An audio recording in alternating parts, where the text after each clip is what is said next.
If your calendar is already set and it looks messy, this video is for you. In part 1, we covered the basics of calendar management. Today, I will show you how professionals manage their calendar efficiently, from advanced scheduling to avoiding double booking and staying ahead of your time. At the end of this video, you will be able to learn how to manage your calendar confidently for yourself and for your clients. Now, let's dive in. Alright, welcome back, guys.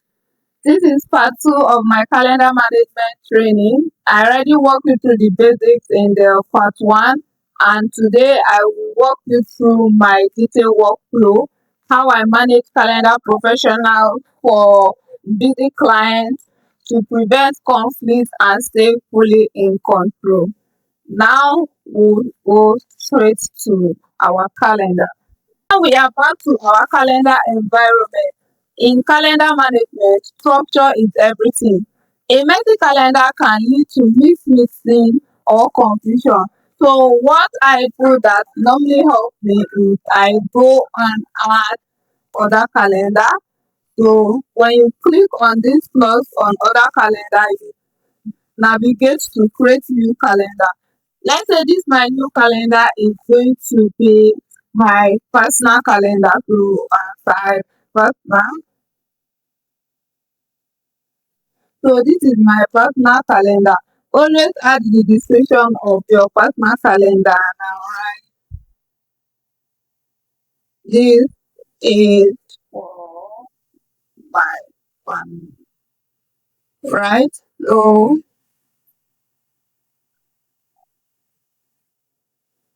So you have to confirm your time zone, and I'm the owner of this calendar. So I click on create.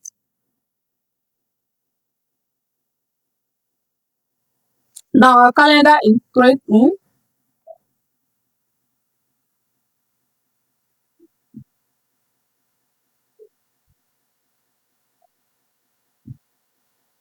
Yes, I have my calendar. I will go ahead to configure it.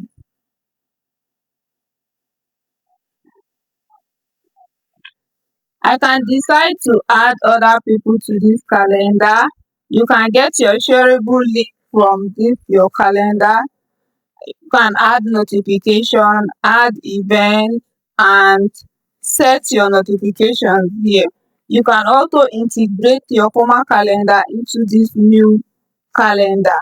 You can decide to delete this calendar when you are done with it, and you can give permission for your client. If this calendar is for your client, you can give permission for her event. You can also accept invitation. So you are going to do all your settings in this configuration.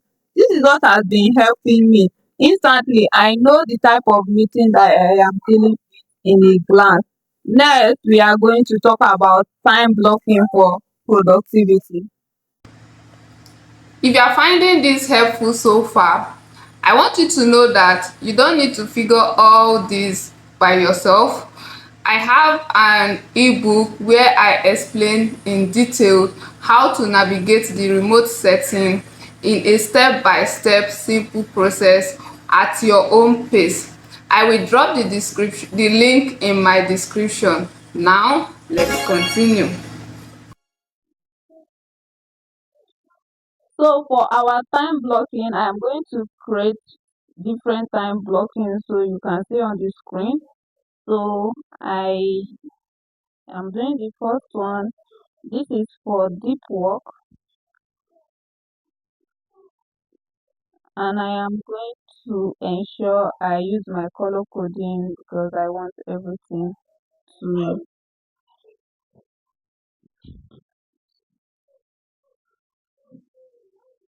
Ah, So this peach color here is when I will be having deep work on Sunday, and the next is Monday from 8 a.m. to 12 p.m. I will be having meetings.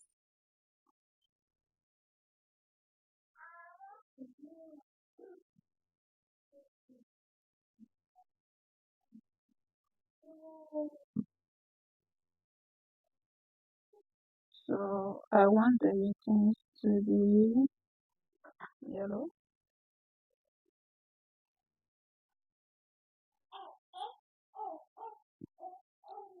So I will be having my break on Sunday. Break.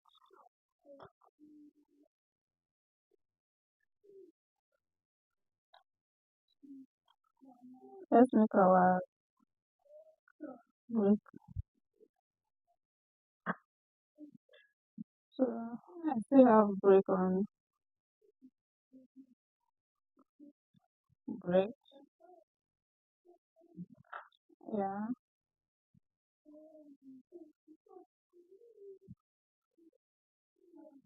Save. So I will be having admin task on Tuesday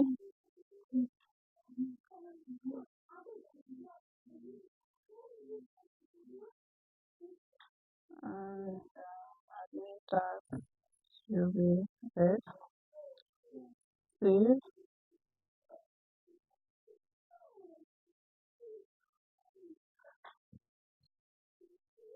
So I don't allow any random meetings anywhere on my calendar. Everything has a purpose.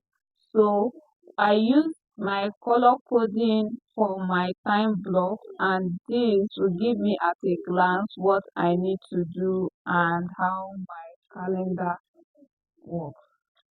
Time blocking is what has been helping me stay on top of my game and my calendar management. I see my work schedule at a glance. Next, I'm going to talk about is the rules and availability settings I do to avoid unnecessary back and forth. I set clear meeting rules.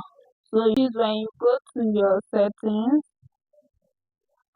Now we have a lot of settings to do here. Make sure that your language and region, everything is correct, your date and time is in the right format. Make sure that you are using the time zone. Now, I want to give a little talk about event setting. If you want your event duration to always be 30 minutes, you put it at 30 minutes. If it's 45 minutes, you use it as 45 minutes. Setting this availability help you reduce stress and your meetings are intentional, not rushed.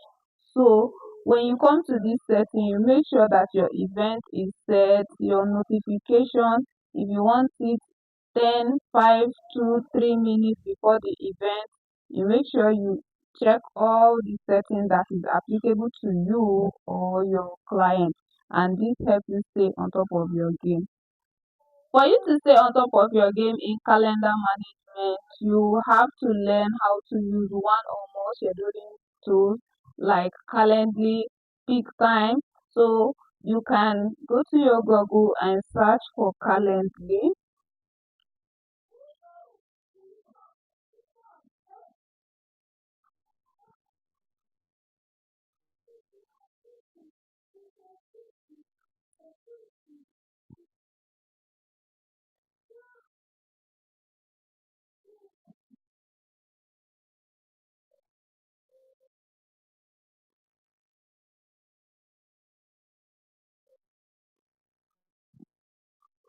Now we are not learning Calendly today, but if you book your meeting here, you are supposed to connect it to your calendar direct.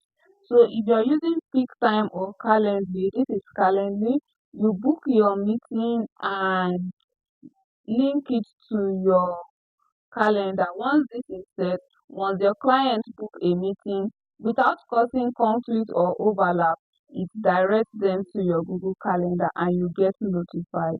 What you can do to prevent double booking is whenever you're syncing your new calendar, make sure to check in prevent conflict.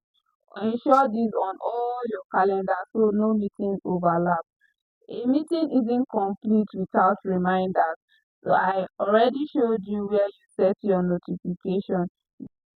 A meeting isn't complete without reminders. So always make sure that on your notification settings, you set your reminders at least 2 to 3 minutes before your meeting.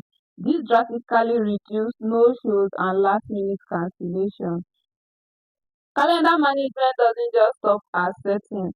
I prefer using my weekly view to get the overview for the week, but always check your daily view to know what you have to for the day, and check your weekly view to adjust what meeting or rescheduling that have to be done. I review my calendar daily and weekly to stay proactive and not reactive. If you find this helpful, like, share, or reach out if you need support managing your calendar. Now, let's wrap up. Now you have seen how to manage your calendars at a professional level. If these videos have helped you, like, subscribe and share this video. Thanks for watching. See you in my next video. Bye.